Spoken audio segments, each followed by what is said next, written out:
Hi hello అందరికీ నమస్కారం. నేను మీ Srikanth. Welcome to our SMS wings channel. First ఎవరైతే మన ఛానల్ని సబ్స్క్రైబ్ చేసుకోలేదో సబ్స్క్రైబ్ చేసుకోండి. మన వీడియోని మొదటి నుంచి చివరి వరకు చూడండి. ఈరోజు మీ అందరికీ నేను ఒక రిక్వెస్ట్ చేస్తున్నాను. దయచేసి మీలో ఒకటిగా భావించి, మీలో ఒక అన్నగా ఒక తమ్ముడిగా భావించి మన ఛానల్ని సబ్స్క్రైబ్ చేసి ఇతరులకు షేర్ చేసి మన వీడియోని సపోర్ట్ చేయండి. ఎందుకోసం అంటే నేను చేస్తున్నటువంటి ఒక చిన్న ప్రయత్నం ఇది. ఈ ప్రయత్నంలో ఇంకా నేను పైకి ఎదగాలి అని అంటే మీ సహకారం నాకు కావాలి. మీరు మన ఛానల్ని ఏదైతే ఎక్కువసేపు చూసి దీనిలో లైక్ చేసి కామెంట్ చేసి నాకు సపోర్ట్ చేస్తే నేను ఇంకా మంచి కంటెంట్లను తీసుకురావడానికి ట్రై చేస్తాను. ఎందుకోసం అంటే నేను తీసుకున్నటువంటి ఈ తెలుగు న్యూస్ పేపర్ కంటెంట్ అనేది మీకు ఇంతకుముందు వీడియోలో కూడా చెప్పాను. చాలామంది చేస్తున్నారు ఈ వరకు ఇదే న్యూస్ పేపర్లో ఉన్నటువంటి కంటెంట్ని తీసుకొచ్చి వాటిని విశ్లేషించడం అనేది చాలామంది చేస్తున్నారు. మరి దీంట్లో నేను చేసేది ఏంటి అని అంటే మరి కొత్తగా వాళ్ళు ఒకే పేపర్లో ఒకే ఒక పర్టికులర్ ఒక విషయాన్ని తీసుకొని దాన్ని హైలైట్ చేసి మాట్లాడడం జరుగుతుంది. బట్ నేను చేసేది ఏంటి అంటే ప్రముఖ న్యూస్ పేపర్స్ ఈనాడు కావచ్చు, ఆంధ్రజ్యోతి కావచ్చు, నమస్తే తెలంగాణ కావచ్చు, వెలుగు దినపత్రిక కావచ్చు, ఈ 4 ప్రముఖంగా ఉండేటువంటి న్యూస్ పేపర్స్ మన తెలంగాణలో. సో వీటిలో ఒకే వార్త ఇంకొక పేపర్లో ఏ విధంగా వచ్చింది అనేటువంటి విశ్లేషణ నేను చేస్తున్నాను. అయితే నేను చేసేటువంటి ఈ కార్యక్రమానికి మీ యొక్క సహకారం కావాలి, మీ యొక్క ఆదరణ నాకు కావాలి. మీరు చేసేటువంటి ఒక సపోర్ట్ తోటి నేను ఇంకా ముందుకెళ్తాను. నేను ఒక పార్టీకి మద్దతుగానో, మొన్న చెప్పిన వీడియోలాగా ఒక వ్యక్తులకు మద్దతుగానో నేను చేయడం లేదు. ఒక మంచి కార్యక్రమానికి నేను శ్రీకారం చుట్టాను. మీ యొక్క సహకారంతో ఇంకా నేను అడ్వాన్స్గా ముందుకెళ్ళి ఇప్పుడు ఈ పేపర్లు ఏవైతే న్యూస్ పేపర్లను తీసుకొచ్చి వీటిలో ఉన్నటువంటి హెడ్డింగ్స్ని మీకు చూపెట్టేటువంటి ప్రయత్నం నేను చేస్తున్నాను.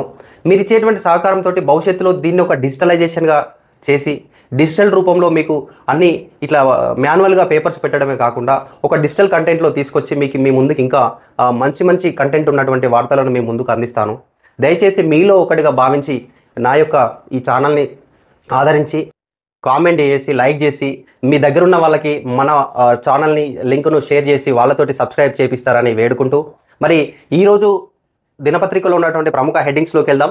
ఈరోజు ఈనాడు, ఆంధ్రజ్యోతి, నమస్తే తెలంగాణ, వెలుగు దినపత్రికల్లో మంచి కంటెంట్ ఉన్నటువంటి హెడ్లైన్స్ ఇవ్వడం జరిగింది. ఈరోజు చూసినట్టయితే ఇక్కడ మేడిగడ్డ ఇంజనీర్లపై క్రిమినల్ చర్యలు, అధికారులు గుత్తేదారులు కుమ్మక్కయ్యారు, ఖజానాకు తీవ్ర నష్టం కలిగించే కుట్ర పన్నారు, న్యాయ విచారణ కమిషన్కు ప్రభుత్వానికి విజిలెన్స్ నివేదిక, గుత్తేదారు సంస్థపై చర్యలకు సిఫారసు. ఇది ఏదైతే కాళేశ్వరం ప్రాజెక్టులో భాగంగా మేడిగడ్డలో కట్టినటువంటి ఆ యొక్క కొన్ని పిల్లర్ ఏదైతే కుంగిందో దానికి సంబంధించిన దానిపై ప్రభుత్వం ఒక విజిలెన్స్ని నియమించి అక్కడ జరిగినటువంటి అవకతవకల పైన కొన్ని ఎంక్వైరీ చేయమని చెప్పింది. ఆ ఎంక్వైరీ చేసినటువంటి విజిలెన్స్ సంస్థ ఏం చేసిందంటే అక్కడ గుత్తేదారు కాంట్రాక్ట్ ఎవరైతే ఉంటారో ఇంజనీర్లు వాళ్ళు కుమ్మక్క అయిపోయి నాణ్యత లేకుండా దాన్ని నిర్మించులు అనేటువంటి వాదన వాళ్ళు తీసుకురావడం జరిగింది. అదే వార్త మనకి ఇక్కడ ఈనాడు దినపత్రికలో ఇవ్వడం జరిగింది. ఇక్కడ చూస్తే వ్యవసాయంపై కీలక సమాలోచనలు, రుణమాఫీ, రైతు భరోసా, పంట బీమాలపై చర్చ, హైడ్రా చట్టబద్ధతపై ఆర్డినెన్స్కు అవకాశం, కులగణన, రేషన్ కార్డుల జారీ, మార్గదర్శకాల జారీకి యోచన, 20న రాష్ట్ర మంత్రివర్గ సమావేశం. అయితే రాష్ట్రంలో చాలామంది చాలా రోజుల నుంచి ప్రభుత్వం ఎప్పుడు రేషన్ కార్డుల కోసం ఒక మంచి నిర్ణయం తీసుకుంటుందని చాలా ప్రజలు, సామాన్యమైనటువంటి ప్రజలు వేచి చూస్తున్నారు. ఒక కుటుంబంలో అన్నదమ్ములు చాలామంది ఒక ముగ్గురున్నా ఇద్దరున్నా ఆ కుటుంబం ఇప్పుడు పెళ్ళైపోయిన తర్వాత విడిపోయి వేరువేరుగా ఉంటున్నారు. వాళ్ళకి ఏదైనా ప్రభుత్వ స్కీమ్ కావాలంటే వాళ్ళకి ఇలాంటి రేషన్ కార్డు అనేది కంపల్సరీగా మీరు ఇప్పుడు పెడుతున్నారు కాబట్టి వాళ్ళకు రేషన్ కార్డులు ఉండటం లేదు. ఉమ్మడి కుటుంబానికి కలిపి ఒకటే ఉంటుంది, కానీ వాళ్ళు ఇప్పుడు వేరైపోయారు. ఆ వేరైపోయిన కుటుంబానికి మరి రేషన్ కార్డులు అనేది ప్రభుత్వం ఏ విధంగా ప్రొవైడ్ చేస్తుంది, ఎప్పుడు ప్రొవైడ్ చేస్తుంది, వాటి కోసం ప్రజలు, సామాన్యమైనటువంటి ప్రజలు, మామూలుగా ఉన్న పెద్ద ఆల్రెడీ సెటిల్డ్ పర్సన్స్కి అవసరం లేదు, సామాన్యమైనటువంటి ప్రజల కోసం ఈ రేషన్ కార్డులు ఏ విధంగా ఎప్పుడు ఇవ్వాలి. అయితే ఈ నెల 17వ తారీఖు నుంచే వాటి అప్లికేషన్ ఓపెన్ అవుతుంది అనేటువంటి వార్త అంత ప్రాచుర్యం అందరి ప్రజల్లోకి వెళ్ళిపోయింది. కానీ ఇక్కడ పేపర్లో ఏమో ఈ నెల 20వ తారీఖు రాష్ట్ర మంత్రివర్గం యొక్క మీటింగ్ ఉంటుంది. దాంట్లో దాని యొక్క విధి విధానాలను ప్రకటించే అవకాశం ఉంది. ఏది ఇంకా వ్యవసాయానికి సంబంధించి, రుణమాఫీకి సంబంధించి, రైతు భరోసాకు సంబంధించి, రైతు బీమాకు సంబంధించి, అంటే రైతులకు చేసేటువంటి సహాయం గురించి ఒక విధి విధానాలను రూపొందించాలనేటువంటి వార్త కూడా మనకి ఇక్కడ ఈనాడు దినపత్రికలో ఇవ్వడం జరిగింది. ఎమ్మెల్యే గాంధీపై హత్యా కేసు, ఆయన సోదరుడు, కుమారుడు, 2 కార్పొరేటర్ల పైన కౌశిక్ ఫిర్యాదు చేసిన మేరకు కేసు నమోదు చేసింది. ఏదైతే మొన్న హైదరాబాద్లో కౌశిక్ రెడ్డి ఇంటిపైకి ఎమ్మెల్యే అరకపూడి గాంధీ వారి యొక్క అనుచరులు ఏదైతే దాడి జరిగిందో దానికి సంబంధించి కౌశిక్ రెడ్డి గారు పోలీస్ స్టేషన్లో కేసు ఫిర్యాదు చేసినందువలన ఎమ్మెల్యే అరకపూడి గాంధీ పైన వాళ్ళ యొక్క అనుచరుల పైన హత్యా కేసు కూడా నమోదు చేయడం జరిగింది.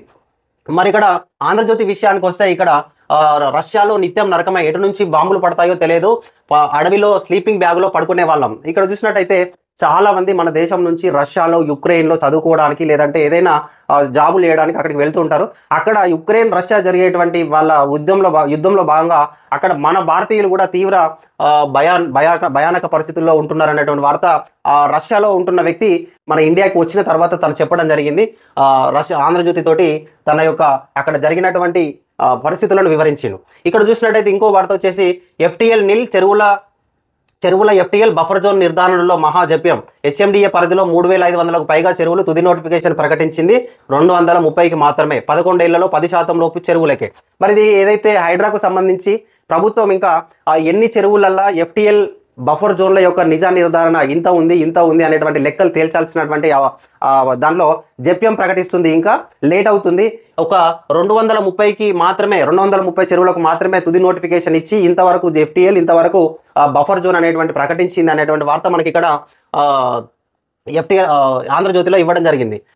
ఇంకా చూసుకుంటే నమస్తే తెలంగాణకు వచ్చేసి ఇక్కడ చూస్తే కూలింది ఎక్కడ, మిగిలింది ఎవరు, వాడుకలో 80,377 కోట్లు నీటి పంపిణీ వ్యవస్థ విజయవంతంగా కొనసాగుతున్న కాళేశ్వరం ఎత్తిపోతలు. ఎల్లంపల్లి నుంచి కొండపోచమ్మకు గోదావరి పరుగులు అయినా 1,00,000 కోట్లు వృధా అంటూ కాంగ్రెస్ దుష్ప్రచారం. మరోవైపు నీటి పంపిణీకి దీన్ని వాడుతామంటూ ప్రకటన. ఇక్కడ చూస్తే కాళేశ్వరంకు సంబంధించి ఒక సంచలనమైన వార్త. ఇప్పుడు ఇంతకుముందు ఈనాడులో ఏదైతే మేడిగడ్డ ఇంజనీర్లపై క్రిమినల్ చర్యలు అనిచ్చిందో ఇక్కడ నమస్తే తెలంగాణకు వచ్చేసరికి కూలింది ఎక్కడ, మిగిలింది ఎవరు అనేటువంటి హెడ్డింగ్ ఇవ్వడం జరిగింది. అయితే ఇక్కడ రాష్ట్ర ప్రజలకు ఎంతో అవసరమైనటువంటి కాళేశ్వరం ప్రాజెక్టు. అంటే నేను ఇక్కడ ఇది చెప్పేటువంటి విషయము ఒకరికి సపోర్టుగానో ఒకరికి వ్యతిరేకంగానో చెప్పడం లేదు. అంటే మనం ఈ ప్రాంతంలో నివసిస్తున్నాం కాబట్టి ఎప్పుడు ఏ కాలంలో మనకు ఎక్కువగా కాలువల ద్వారా నీరు వచ్చింది, ఏ కాలంలో మనకు భూగర్భ జలాలు పైకి ఊపికి వచ్చినాయి అనేటువంటి మనం విశ్లేషణ కనుక మనం చేసినట్టయితే నేను ఊహించింది, నా ఊహ తెలిసి కాళేశ్వరం ప్రాజెక్టు కట్టిన తర్వాతనే ఓరుగల్లు జిల్లాలో పారించి వెళ్ళేటువంటి కాకతీయ కెనాల్ కాలువలో 9 నెలల పాటు నిర్విరామంగా ఆ కాలువ నడిచింది. అంటే కాళేశ్వరం నుంచి వచ్చినటువంటి వాటి ద్వారా ఈ కాలువ ఎప్పటికీ పారింది. అంటే అంతకుముందు ఈ కాలువ లేదా అని అంటే ఇది శ్రీరామ్ సాగర్ ప్రాజెక్టు నుంచి LMDకి వచ్చి LMD నుంచి ఈ కాలువ పారేది.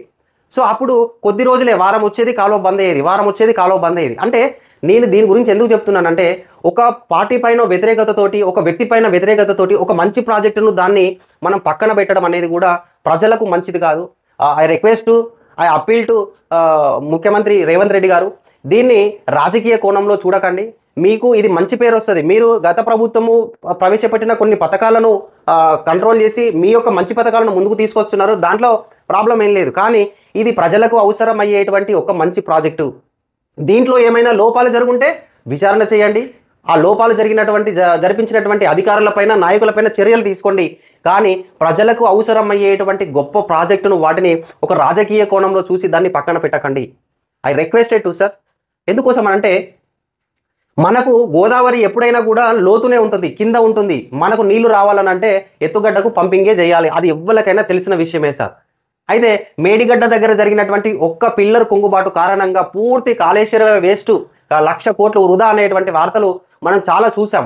కానీ అందరికీ సామాన్యమైనటువంటి ప్రజలకు కూడా తెలుసు కాళేశ్వరం ప్రాజెక్ట్ అంటే ఒక మేడిగడ్డ ప్రాజెక్టు, మేడిగడ్డ ఏదైతే అదే ఆనకట్ట కట్టిల్లో అదే కాదు సార్. మేడిగడ్డ ఒకటే కాళేశ్వరం ప్రాజెక్టు కాదని అందరికీ తెలుసు. కొన్ని వందల కిలోమీటర్ల సొరంగ మార్గం, కొన్ని వేల TMCల రిజర్వాయర్లు, ఇవన్నీ వాటి నిర్మాణంలో భాగం సార్. దయచేసి దాన్ని పునరుద్ధరించి అక్కడి నుంచి వాటర్ను పంపింగ్ చేసి ఉత్తర తెలంగాణకే కాదు సార్, నల్గొండ, సూర్యాపేట వరకు కూడా కాళేశ్వరం నీళ్లు పారేటువంటి వెసులుబాటు ఉంది. ఎందుకంటే గతంలో లాస్ట్ ఇయర్ కూడా ఈ కాళేశ్వరం నుంచి వచ్చిన నీళ్ళే సూర్యాపేట, కోదాడ వరకు పారినటువంటి సందర్భాలను మీరు చూసిళ్ళు, మేము చూసినాం. కానీ ఒక రాజకీయ కోణంలో, ఎందుకంటే మీరు కొన్ని తీసుకునేటువంటి చర్యలు సంచలనంగా ప్రజలకు మంచి చేసేటువంటి, ప్రభుత్వానికి మంచి చేసేటువంటి పనులుగా చాలా ఉన్నాయి సార్. మీరు ఏదైతే మహాలక్ష్మి పథకం తీసుకొచ్చిలో ఇప్పటికీ చాలామంది ఆడవారు మహిళ బస్సులలో ప్రయాణించి మంచి ఉద్యోగం చేసుకోవడం జరుగుతుంది, ఫ్రీగా ప్రయాణం చేసుకోవడం జరుగుతుంది. అది మంచి పథకం సార్. దాంతోపాటు మహిళలకు ఇచ్చేటువంటి ఇంటింటికి ఇచ్చే గ్యాస్ సిలిండర్కి ఏదైతే సబ్సిడీ ఇస్తున్నారో అది కూడా మంచి పథకమే సార్. కానీ ఇలాంటి మంచి పథకం, కాళేశ్వరం లాంటి మంచి పథకాన్ని కూడా మీరు పునరుద్ధరించి మీరు దాన్ని ఇంకా ఏదన్నా మంచిగా హైలైట్ చేసేది ఉంటే మీరు చేయండి సార్, మీకు గొప్ప పేరు వస్తుంది. దీన్ని కాళేశ్వరం ప్రాజెక్టును బూచిగా చూపేట అంటే కేసీఆర్నో లేకపోతే టీఆర్ఎస్నో వాటిపైన బీఆర్ఎస్ పైన వ్యతిరేకతతోటనో ఇంత మంచి ప్రాజెక్టుని మీరు దాన్ని ఆగమ్య గోచరం చేయొద్దని విన్నవించుకుంటూ మరి ఇక్కడ చూసుకుంటే రియల్ డమాల్ హైడ్రా కూల్చివేతలతో తీవ్ర ప్రభావం క్రెడాయ్ ఇల్లు కొనాలంటే కొనుగోలుదారుల్లో భయం వాస్తవం. ముఖ్యమంత్రి రేవంత్ రెడ్డి గారు ఇది మంచి నిర్ణయమే తీసుకున్నారు. ఇప్పుడు రియల్ ఎస్టేట్ కొంచెం తక్కువైపోయినా కూడా భవిష్యత్తులో చాలా చాలా స్పీడ్గా ముందుకెళ్తుంది అనేది నా యొక్క ఒపీనియన్. ఎందుకోసం అంటే హైడ్రా అనేది తెలుసు కదా, దాని గురించి ఇంకా మనం వేరే చెప్పాల్సిన అవసరం లేదు. అక్రమ నిర్మాణాలు, అక్రమంగా భూమిని కబ్జా చేసి నాలాలను కబ్జా చేసి నిర్మించేటువంటి ఇండ్లను, చెరువులను కబ్జా చేసి నిర్మించేటువంటి ఇండ్లను కూల్లో కొట్టి ప్రభుత్వ ఆస్తులను, చెరువులను పరిరక్షించేటువంటి సంస్థ అనేది మనం ప్రతి వీడియోలో చెప్పుకుంటూ వస్తున్నాం. ఇప్పుడు రియల్ ఎస్టేట్ కొంచెం తక్కువ కావచ్చు, కానీ భవిష్యత్తులో కూడా మీరు ఏర్పరిచేటువంటి వెంచర్లు, భవిష్యత్తులో మీరు చేసేటువంటి ఫ్లాట్లు రియల్ ఎస్టేట్ దారులకు మంచి సేళ్లను, రియల్ ఎస్టేట్ అమ్మకాలకు చాలా ఎక్కువగా అవకాశం ఉంటుంది భవిష్యత్తులో. ఎందుకోసం అంటే మీరు చేసే ప్రతి ఒక్క వెంచర్కి అధికారాలు హైడ్రా నుంచి అనుమతులు వచ్చినాయంటే ఆటోమేటిక్గా ఫుల్గా సేల్ అయిపోతాయి. కొనుగోలుదారుల్లో ఎటువంటి భయాలు ఉండవు. ఇప్పుడు భయపడుతున్నారు, మేము ఆల్రెడీ తీసుకున్న భూమి ఏ జోన్లో ఉన్నదో తెలియదు, ఆ భయంలో జనాలు ఉన్నారు. కానీ హైడ్రా చేసే మంచి పని మనుషులకు, సామాన్యమైనటువంటి ప్రజలకు పైసా కూడబెట్టుకొని కొనుక్కునేటువంటి భూముల వల్ల వాళ్ళు మేము ఇది మంచి భూమా, ఇది ఎక్కడ భూమి, ఇది బఫర్ జోన్లో ఉన్నదా, లేకపోతే ఎఫ్టీఎల్ జోన్లో ఉన్నదా, లేకపోతే ఇది ఆక్రమమా, నాల మీద ఉన్నదా అని తెలుసుకోలేని పరిస్థితుల్లో ఉన్నారు. కానీ ఇప్పుడు ఆ అవకాశం లేదు. ప్రతిదీ ఆలోచించేటువంటి అవకాశాన్ని ముఖ్యమంత్రి గారు ఈ హైడ్రా రూపంలో జనాలకు ఇచ్చిండు. ఎందుకోసం అంటే సామాన్యమైనటువంటి ప్రజలు ఏదో ఒక కష్టం చేసి వాళ్ళు చిట్టీలు కట్టుకునో లేకపోతే బ్యాంకులో చిన్న చిన్న అమౌంట్ డిపాజిట్ చేసుకునో బల్క్ అమౌంట్ వచ్చిన తర్వాత ఒక ఫ్లాటో లేకపోతే ఇంత భూమో తీసుకుంటారు.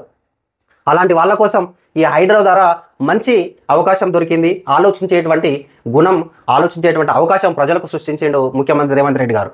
మరి ఇక్కడ చూసుకున్నట్టయితే హైడ్రాపై ఆర్డినెన్స్ చట్టబద్ధత కల్పించేందుకు రాష్ట్ర ప్రభుత్వం రెడీ. ఇక్కడ చూసుకున్నట్టయితే హైడ్రాకి ఇంకా చట్టబద్ధత కల్పించాలి. దానిపైన ప్రభుత్వం ఈ మంత్రివర్గ సమావేశంలో నిర్ణయం తీసుకునేటువంటి అవకాశం ఉంటుంది. చట్టబద్ధత అంటే వాళ్ళు చేయడానికి కొన్ని అనుమతులు ఇంకా ఇవ్వాల్సిన అవసరం ఉంటుంది. అవి వాళ్ళకి చట్టబద్ధత కల్పిస్తే ఎవరి పర్మిషన్ తీసుకోకుండానే చేసేటువంటి వెసులుబాటు ఉంటుంది. అలాంటి చట్టబద్ధత తీసుకొస్తామని చెప్పేసి వార్త మనకి ఇవ్వడం జరిగింది. ఈ నెల 20న కేబినెట్ పేరులో నిర్ణయం. ఓఆర్ఆర్ 2024 కూడా ఆర్డినెన్స్, రేషన్ కార్డులు, హెల్త్ ప్రొఫైల్ కార్డుల పంపిణీపై చర్చ. అదే మంత్రివర్గ విస్తరణలో హెల్త్ కార్డులు, రేషన్ కార్డుల గురించి కూడా చేసేటువంటి అవకాశం ఉన్నది. ఇక్కడ టైగర్ కౌశిక్ బాయ్ పార్టీ ఎమ్మెల్యే కౌశిక్ రెడ్డిని మెచ్చుకున్న కేటీఆర్. నిన్న అమెరికా నుంచి కేటీఆర్ గారు తెలంగాణకు విచ్చేసినాక కౌశిక్ రెడ్డి వాళ్ళ ఇంటికి వెళ్ళేసి అక్కడ జరిగినటువంటి గొడవలో భాగంగా వాళ్లకు ఇండ్లు ఏదైతే ధ్వంసమైందో కొంత మేర దాన్ని పరిశీలించినట్టుగా మనకి ఇక్కడ వెలుగు దినపత్రికలో ఇవ్వడం జరిగింది. ఏం ముఖం పెట్టుకొని పోయినావు కేటీఆర్ పై ప్రభుత్వ వీపు ఆది శ్రీనివాస్ ఫైర్. కేటీఆర్ పైన కూడా వేములవాడ ఎమ్మెల్యే ఆది శ్రీనివాస్ గారు ఫైర్ అయినట్టుగా కూడా ఇక్కడ మనకి ఇవ్వడం జరిగింది. దాదాగిరి నడవదు, అల్లర్లకు ఎవరు ప్రేరేపించినా ఊరుకోవద్దు, పోలీసులకు సీఎం రేవంత్ ఆదేశం. బీఆర్ఎస్ ప్రముఖ దినపత్రికలో ఉన్నటువంటి హెడ్డింగ్స్ ఇవి. మన వీడియోని మొదటి నుంచి చివరి వరకు చూసినందుకు ధన్యవాదాలు. మన వీడియోని షేర్ చేయండి, లైక్ చేయండి, సబ్స్క్రైబ్ చేసుకుని వాళ్ళు ఉంటే సబ్స్క్రైబ్ చేసుకోండి. జై హింద్.